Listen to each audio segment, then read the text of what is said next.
or you're actually also viewing the Earth 16 Comics Wire podcast. I'm your host, Brian of Earth 16, and I'm speaking with the creator of the comic Manchild. Let's see, hopefully I get your name right. Is it Nandor Fox? Nandor Fox Shaffer. Yeah, Nandor Fox Shaffer on his Kickstarter yeah, comic Manchild. yeah. How you been, man? I've been all right. It's been an exciting couple weeks. It's always stressful doing a campaign. This is my fourth one, so I'm used to it. But at the same time, you're always trying to, you just want it to be funded so you can relax, so that you can sleep a little better at night. But it's been really fun to share this out with people, and I'm excited to be here. Yeah, I mean, glad to have you on. I mean, I'm really excited to be talking about this comic too, and just how it's like told in like it's a really unique setup that you have here too. And I've read the preview, and it's told like in Yeah. two different storylines, but kind of like I feel it's kind of like a similar trajectory almost. Yeah, And no, yeah, completely. It does tell two stories simultaneously, and that's a big mystery of the series is how these two stories connect because they couldn't be any farther from each other than they are because one takes place in this Silver Age universe of old, and the other takes place in the modern days. So it is this mystery that I want the reader to kind of figure out and find Easter eggs and things to where they can see, wait, like, how does this all connect, or how is he weaving these two stories together? yeah, and that's what I like about it too. It's just that it's weaving between like supposedly like the Silver Age world and like the real Yeah, world, and how it's sort of like it's actually a tribute to Stan Lee, who yeah, was very instrumental in creating Marvel Comics, especially actually the instrumental in the Silver Age, and with the start with yeah, the Fantastic Four, and then followed by the other heroes. Well, of course, he was around the time too where Captain America was being made back in the World War II, and then like the Human Torch and all that though. But Marvel didn't yeah. really kick off until like the 1960s with the Fantastic Four and all that. Yeah, completely. I mean, with Stan Lee, Marvel took a renaissance. I mean, I don't think without him, um, we'd have Marvel Comics or comics as we know them. I don't even think we would have DC Comics as we know them because they really worked off each other. Oh, they DC did. inspired Marvel to do things. Yeah, Marvel inspired DC to do things, and they really, that competition helped both universes and both companies to grow. And I think looking at the past and looking at the history of Marvel and how essential Stan Lee was to sort of more on the business side than the creative side, or at least He was, yeah. yeah, on both accounts there. Um, he was one of the few people that uh, took comics seriously to where he would go to colleges and he would speak about them and he would talk to people about them, and being the public face of this company and always wanting to break into Hollywood with his stories. So he was one of those pioneers, one of those people that uh, is very rare when it comes to comics, particularly because, especially at a time when they weren't very respected, you can Oh only yeah. imagine the uphill battle that he had to fight. Yeah, I mean all those creators like Will Eisner, Jack Kirby. I Yeah, mean, a lot of times even they themselves would be afraid to admit that it was almost like a blacklist where they would always call themselves animators rather than yeah, comic artists. yeah, or Yeah, like cartoonists, like so they like do newspaper maybe strips, like some whatever they could do to not get that look, yeah. like okay, you do that stuff, and that was a big reason why I wanted to tell this story because it's called man child, and there's so much in that word and so many ways you can. I started to look at it because it's usually a derogatory term. It's like, oh, you're a man baby, or you've never grown up, and thought, well, all these grown-ups, they're the ones that are writing these comics. I mean, all the grown-ups are the ones that made these Who else characters. is gonna And I make thought, them? yeah, I know. It's like it's such a shallow and bad word and like expression to use for people that Mm-hmm. have inspired and entertained, children over generations and generations. And it's one of those very elitist type of uh, expressions that people use, and it's just like, yeah, like you guys have no imagination. Yeah. But at the same time, there are reasons for it, and there are reasons for why people maybe feel that way towards other people, and there are people that I do believe sometimes get stuck. They'd rather be in the Marvel universe than in reality, and that's a really interesting perspective. There's a lot of people like myself that knows more about the history and like lore of Marvel Comics than I do about the history of my family or like my Mm-hmm. nation.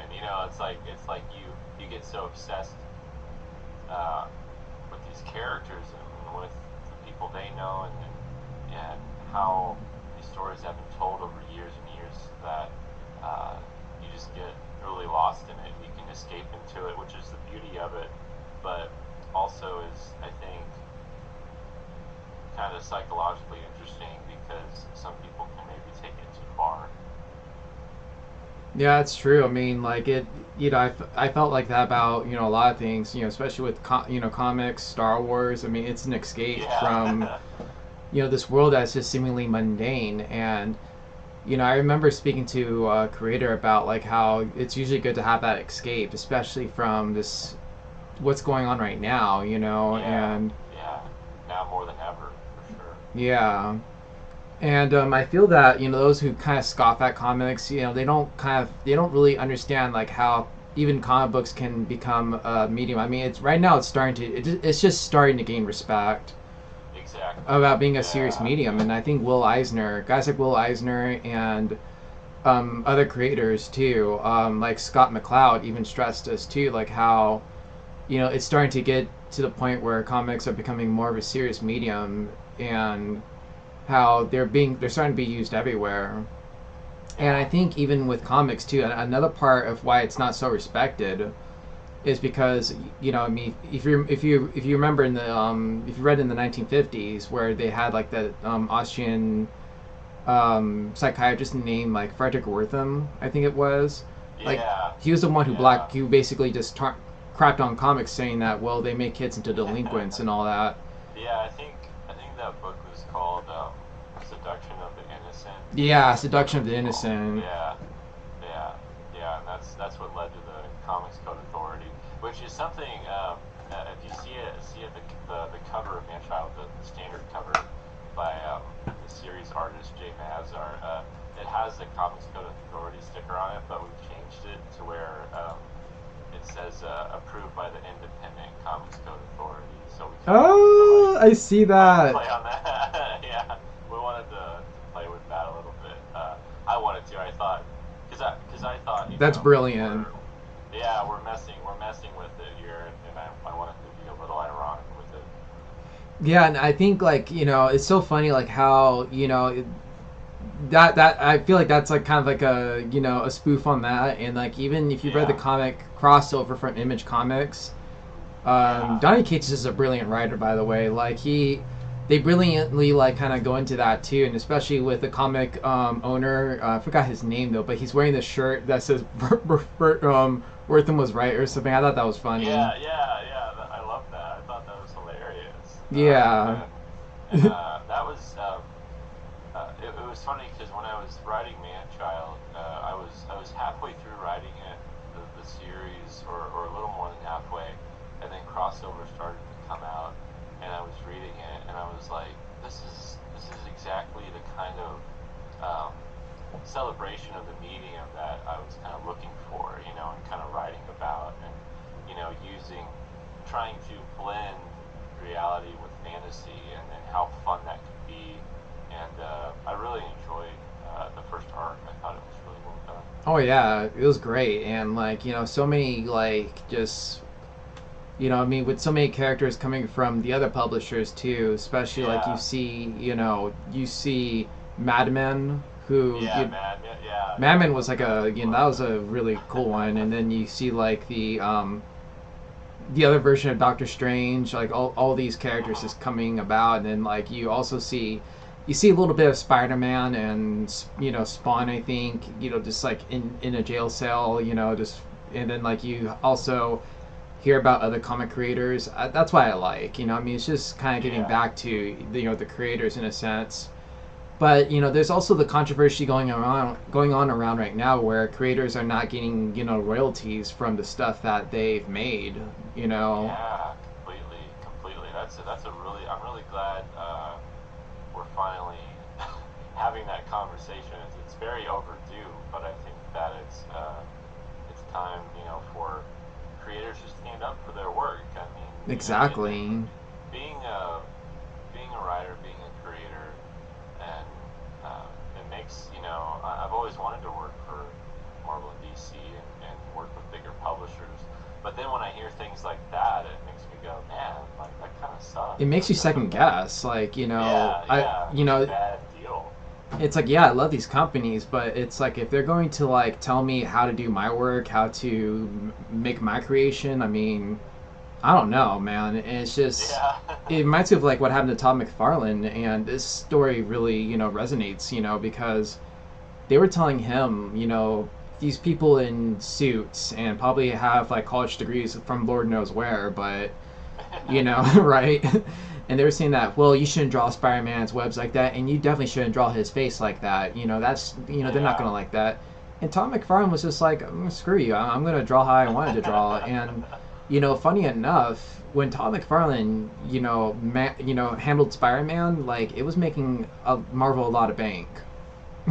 Oh yeah, yeah. I mean, he changed Spider-Man. He made so many people fall in love with Spider-Man again, and was like, "Whoa, Spider-Man's cooler than ever." And you still look at those comics, and they're amazing. His art. I mean, is he kind of almost did a partial redesign of the character, and now everyone Mm-hmm. loves the big eyes, and they love the webbing and his style. And the funny thing about that is, like, I think I brought this up in several podcasts too about McFarlane Spider Man. Like, the funny thing is, like, if you go to a store right now and you see the, Spider Man or even a Venom shirt, they have Todd McFarlane's design on there. So it's like, it's Yeah, almost Todd yeah. McFarlane's way of saying, getting the last laugh. Like, see, told you, you know. Yeah, yeah. I mean, so many people love Venom. I mean, it's like there's a lot of characters that he would that he created, and a lot of Spider-Man uh, lore and new things that he did for the character that so many people probably wouldn't have fallen in love with Spider-Man like they did, or so hard like they did without Todd McFarlane. And, he's one of the closest people I would say that um, sort of gives off that Stan Lee charisma because Oh yeah. he's such a pusher and a mover, and he's very entrepreneurial and he's very um, quick to speak on things and really articulate with what he's saying. And I love watching interviews with him because there's so much experience and so much history with him and so many things that he's dabbled in. With toys, with comics, with movies, Oh with yeah. everything that um, it makes you go, wow, like this guy's pretty cool. Have you seen that documentary on the Sci-Fi Channel about Todd McFarlane? I think it came out like about a Yeah, year or two ago. It was yeah, really good. that was excellent. Yeah, that was really good. I always like that's got to be one of the most fascinating periods in comics history is Image and that whole departure Oh and yeah. how things kind of fell apart, but then they were able to bring it back together. It's such a uh, like what a group of really willful people that really changed the way we thought about the industry. I mean, it's awesome. I It's mean, they really basically cool. saved the industry if you think about it. Yeah, started to, I mean, without that, who knows if there would be the indie creator, like the independent creator that felt like they could make their own stories. I mean, they were the first, the first to really to do it well. And like also just to like put in, like you said, the indie creator, and also to put in the idea that creator owned. I mean, it's not owned by anybody trying Yeah, to some guy in a corporate suit or anything like that. But it's like, because like at the end of the day, the corporate people don't know what, not to crap on them, but they don't yeah. I know. mean, they're not. Yeah, Yeah, they're not in it. they're not in They're it. not at your. Yeah, they're not at your local comic shop. Seeing what's selling and what people are asking for. Mm-mm. They're up. Looking at the charts and I mean they're doing their job or whatever. But there's definitely a disconnect when it comes to business and creativity and what customers want for sure. I mean, there's a It's not lot the of same. Yeah. yeah. There's a lot of hurdles you got to go through. And I feel like I always say this too, like, leave the creativity to the creators and leave the business to the businessmen, It's like Yeah, yeah, don't have any hand in creative decisions. Let creators have free reign. And I guarantee you most people would flock. yeah. I mean, there's been so many instances where creativity has been blocked by people that really have no idea what they're talking about, but they feel like they do, and um, it's hurt a lot of people's motivation to keep going. It's something that can really break you as a creative person because if you have to check all these lists and do follow this very strategic and kind of marketed list of rules, it can get really crippling. And I know that's the worst thing you can do to a creator is make them feel like they can't create. I mean, that's the whole point of Yeah, the and like they're job. chained and all that, and then they're like trapped, Yeah, and it's just you see it everywhere too, not just in comics, but you see it in Hollywood, you see it in pro yeah, wrestling, yeah, and it's not just about we're not asking to like let the inmates necessarily run the asylum, but it's like yeah, at the same time though, if the creator knows what the fans want or like what people are looking at, or if they just want to do their stuff themselves, I would say let them do that because they're there to create. They're not there yeah. to like jump off a cliff or whatever. Yeah, they're not there to be a slave. Yeah, for sure. Yeah. But I mean, going back to the comic Man Child, I mean, I've read the preview and I thought it was really awesome, and that you cleverly put Stu Leeds as like basically he is Stan Lee. Yeah, yeah. There's pseudonyms for different characters and for real people. I didn't want to run into any legal issues with that, so I thought I'll do my best to kind of give a little wink to the reader so that they understand who we're talking about. And yeah, it's really that whole scene, that whole sequence, and it's going to be explained more in the first issue and as the series goes. But that scene where Rufus, the modern day main character, is getting that phone call and getting like texts and stuff.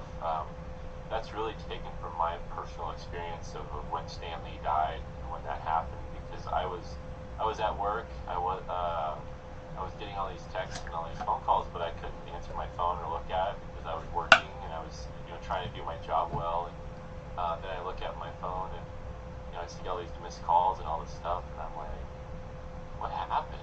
Yeah.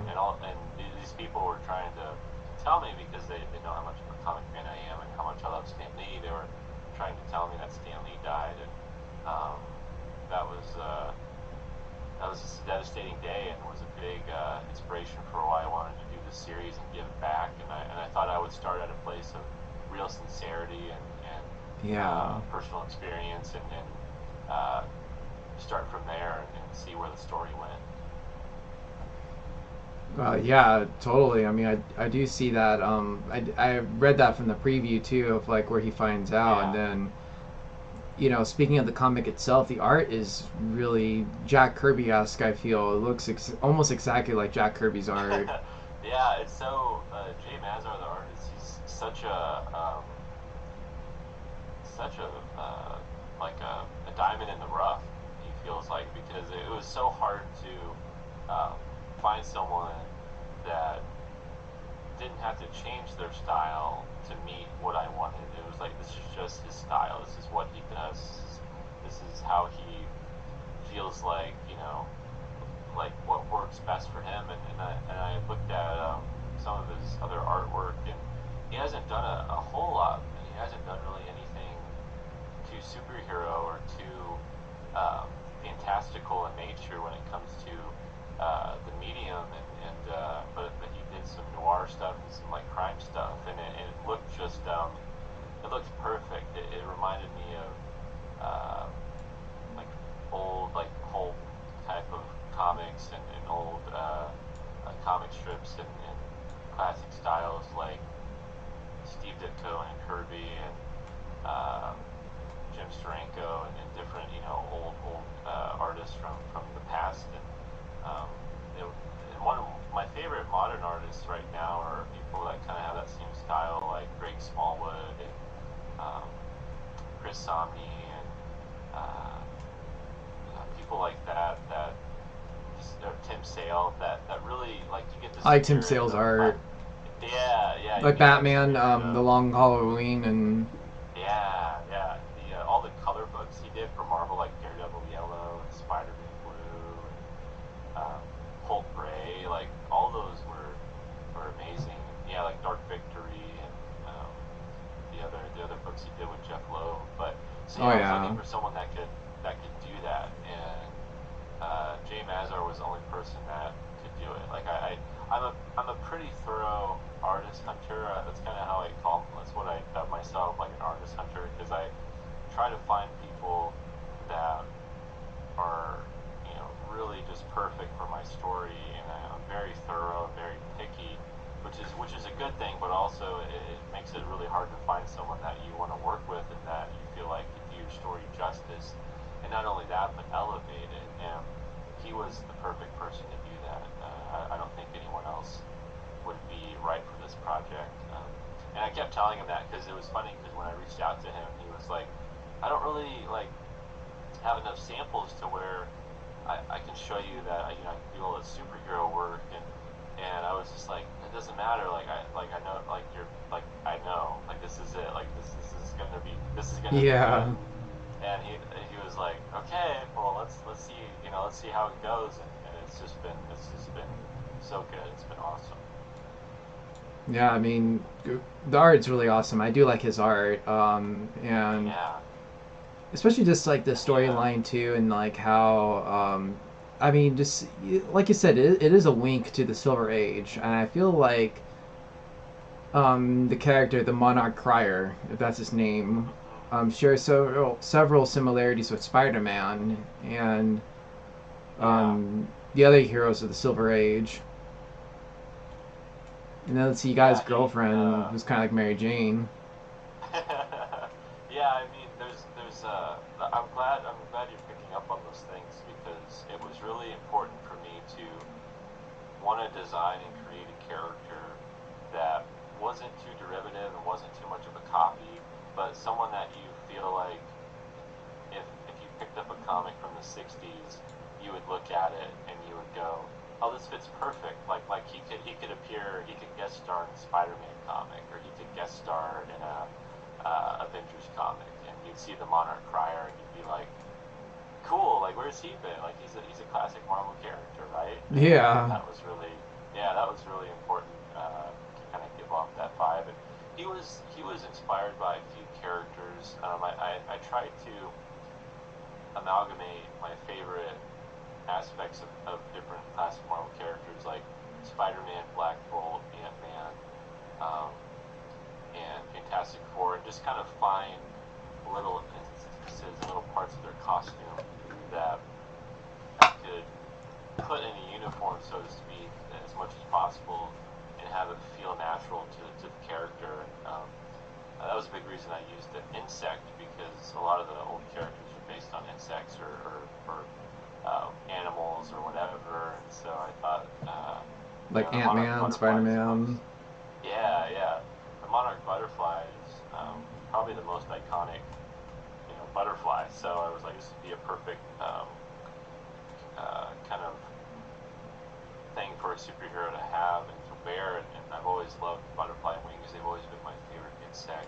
And also, there's a lot of symbolism with the butterfly that I think can be really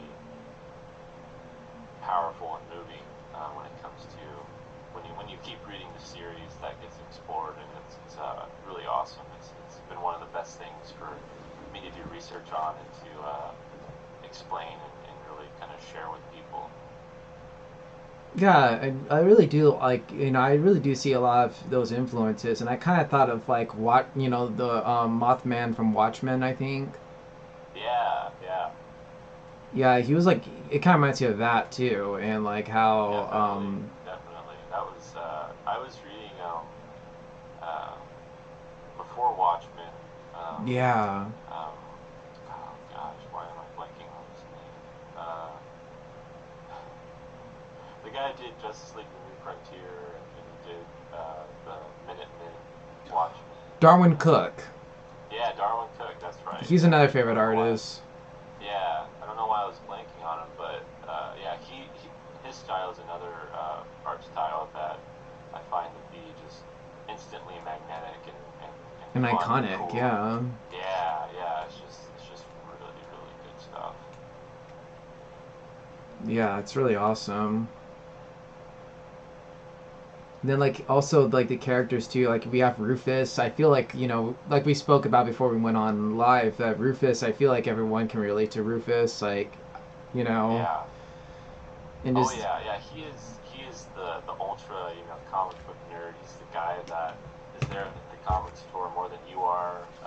He lives for this stuff, and he's and in the description there on the campaign page, it says he's a little bit of you, a little bit of me, and there's a lot of relatability that you'll find with him. And him and his friends all hang out. His friends are a big part of the story too, and they all conversate and talk about comics and creators and the new blockbuster movie that's coming out and fun little cool things like that you do with your friends and that I do with my friends. And, it's yeah. it definitely is a very down to earth story with him that has a definitely a major part to play with the Silver Age storyline. And as you read the series and turn a page, like you'll be reading a few pages of the Silver Age storyline. You'll turn the page and you're back with Rufus and his friends. As they talk about comics and as they deal with their own personal struggles. And then you'll flip the page and then you're back. You're back in the Silver Age, and it's this really nice balance of fantasy and reality, just like our own lives do. When you wake up in the morning, you go to work, you do what you need to do, take care of your responsibilities, and then you get home and you read a comic or you watch a movie, and you're in it.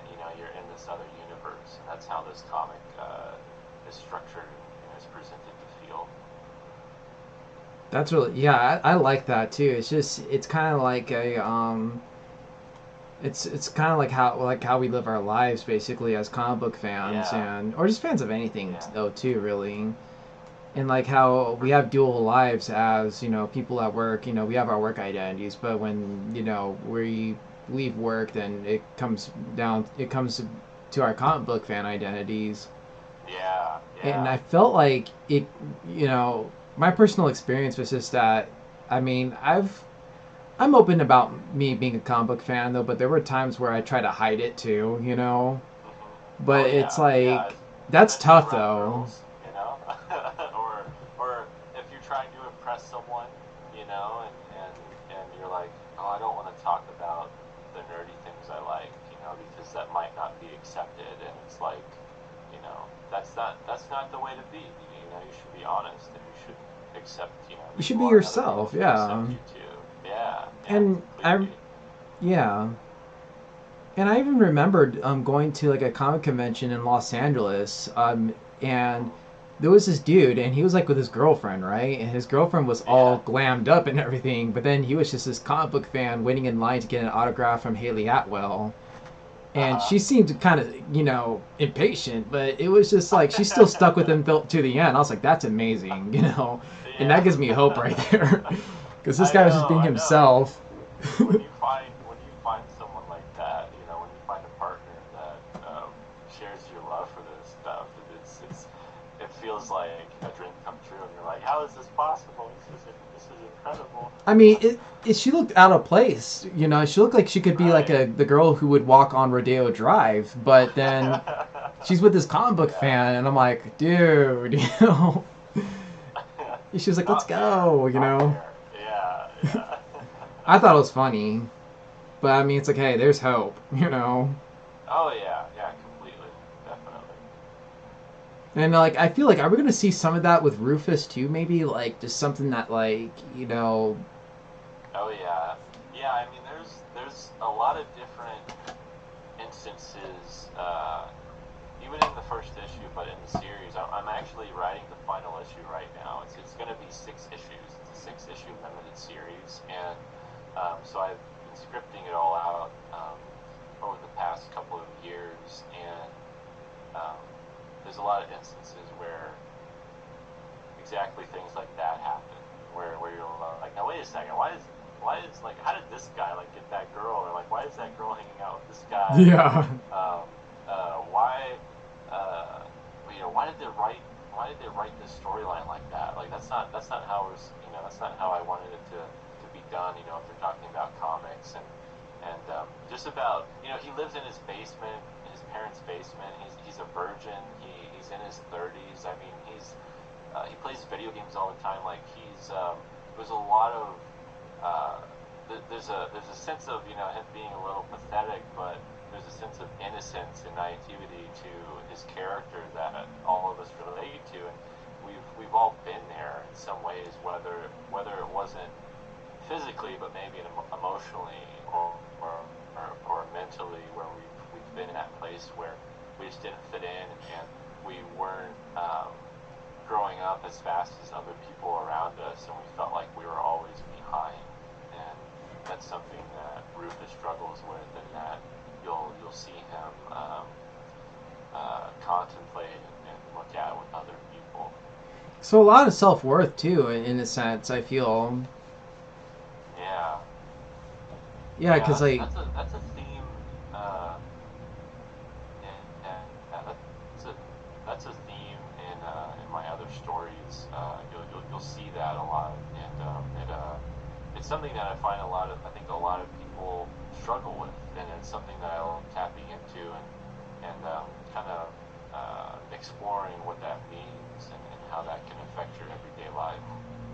oh yeah, totally. I mean, like self worth. I mean, that's like a mental health issue. I mean, and I think a lot of Yeah, comics have decided to. I mean, recently most comics have started to explore that. I mean, we see it a lot with One Division and even Falcon the Winter Soldier, like just dealing with mental health, dealing with self worth, dealing with yeah. why do I exist and all that. And ooh, internet connection's unstable. Ooh. Well, anyway, it's still working, so we're still live. But like stuff like that, where I'm in Walking Dead too. Even for instance, like you see a lot of it with the character Eugene, who is just he's seen as this introverted weirdo, but yet he's so smart, and most of his Yeah. inventions help the community thrive and survive. And you see a lot of that in the comics too with Eugene. He's such an interesting character, and so yeah, I'm really glad that they're picking up on those issues, because mental health is one of those things I take very seriously. Oh Even yeah. like, yeah, it's because it's no joke, and many people don't they don't look at it like, meh, just get over it. It's like, no, it's not about getting over it. You know, it's actually It's a getting through it. It's process. a process, Yeah, and yeah, I'm it really glad is. that you Yeah. got comic book characters like Scarlet Witch, the Winter Soldier, and even with Superman and Lois, you got their son Jordan Kent, who's coming to grips with his mental Yeah, health. yeah, And it's like, even though they have these extraordinary abilities, and Batman too, and they have these extraordinary abilities, it's like even superheroes struggle with mental health. oh yeah, yeah, for sure. And I think we've seen that get more and more prominent in stories, because our culture has finally decided to talk about it more openly, and that's something that we haven't really been able to really talk about because it wasn't seen as important, and or as important as physical health, and it all ties together. It's all connected, and um, I think that's really cool that you have those characters that you can relate to. And Winter Soldier is one of my absolute Oh favorites. yeah, And I love in the MCU, and also in the comics with like Ed Brubaker's Captain America run when you that was saw a great uh, run. oh yeah, that's what got me into comics. That's what got me starting to get them monthly, and starting to get the Captain America title monthly, and seeing Bucky, become the Winter Soldier and come back as this killer. He was a cold-blooded killer, and then have to try to redeem himself, and go through all that past trauma. I mean, that was just one of the best character arcs that you could give a character. It reminds me a lot of Damian Wayne, and like Grant Morrison's run on Batman Robin got me into comics, and just with that inclusion of that Yeah, character is someone who I can relate to, especially coming from a family that is just broken or split, from the yeah, Waynes and the Al Ghouls. He was just trying to find his identity, and still is to an extent, but just yeah, trying to find his place in this world, not just as Batman's son or Talia al Ghul's son, but just as his own person. And yeah, yeah, yeah, and like that must have taken a lot of strain on his mental health in a sense where he was bred to kill, and then Batman tells him there's a whole nother way to enforce justice. It's not like by killing. And I thought that was really interesting, and that's what kind of got me into comics well into like my college years. I mean, I was into them in and out though, but then I didn't really like start fully reading them until I reached college, and I was just like, okay, I have all this time right now. I can totally read them. Because back in high school, I was just hell bent on like doing so well academically and everything. yeah, yeah, But I yeah. I mean, mean, they're that there's powerful. I think that's really interesting because there's a lot of people that stop getting comics when they go to college. So I think that's really cool that you got them or got into them even more, and Mm-hmm. as I've grown up, that's how it's been. Like I started getting them as a kid, and then probably when I turned around 13 or 14, um, I really got serious and more serious, and then it's just been, it's been history since then. It's like, yeah, like this is a part of my life now, and always will be. It's amazing. It's an amazing community. It's an amazing medium, and there's so many amazing writers and artists that are a part of it that you can't help but stand back and stand in awe and be so appreciative of it.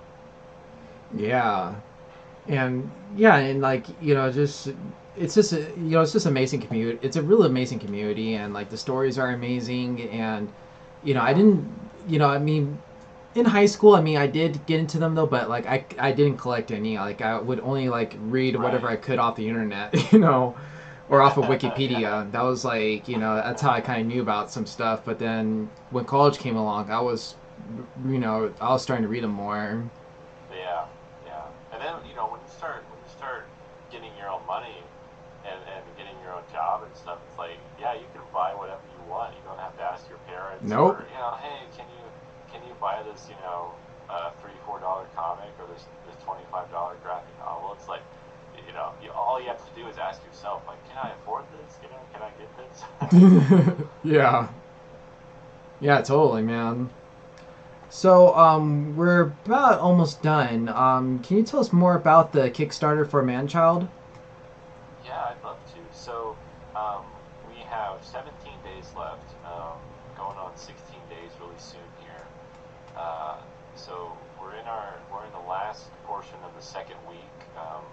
We're almost halfway. We're getting close to the halfway mark, which is really good with 2 weeks left. So I'm excited about where we are with the campaign. I think it's going pretty well.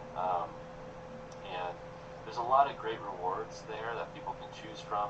You can get the digital PDF of the first issue for $5, and then you can get the book itself for $10, and it's free shipping in the U.S. So if you get a single issue, it's just $10. There's no extra for shipping. So you're basically getting the book for 5 or 6 if you want to like include shipping in that cost there. But so that's a really good deal. And then the variant covers are amazing. You have some amazing Marvel, DC, and Image comic artists that are doing variant covers for the book. You have Welby, who worked with Alex Ross and Jim Kruger on Marvel's X. You have Tom Riley, who worked on Immortal Hulk and Marvel Snapshot's X-Men. You also have Tony Harris, who's an Eisner Award-winning artist for Starman in the 90s, and he also worked with Brian K. Vaughan on Ex Machina for Vertigo. And then Nick Pitaro, who worked with Jonathan Hickman on Manhattan Projects for Image, and who's also doing Leviathan with John Layman right now for Image Comics. So just like, amazing talent, and I can say that because I've been fans of these creators and these artists for years, and to be able to work with them on this project has been a dream come true for me. And you can get all those variant covers if you want. There's a bundle where you can get all of them. There's also a bundle where you can get Man-Child issue 1 and also all my previous books. So Seasons volumes 1 and 2, which I have over here on my right, and then Lifeline over here. And those are graphic novels. They're over 100 pages. They're well worth it, quality books, and you're getting everything for $85. You can also get drawn into the story. So if you want to be in the Man-Child story, you can get your likeness drawn into Yeah, it. that's cool. Awesome. Yeah, yeah, and then you can get original art from the comic. So that's the biggest tier.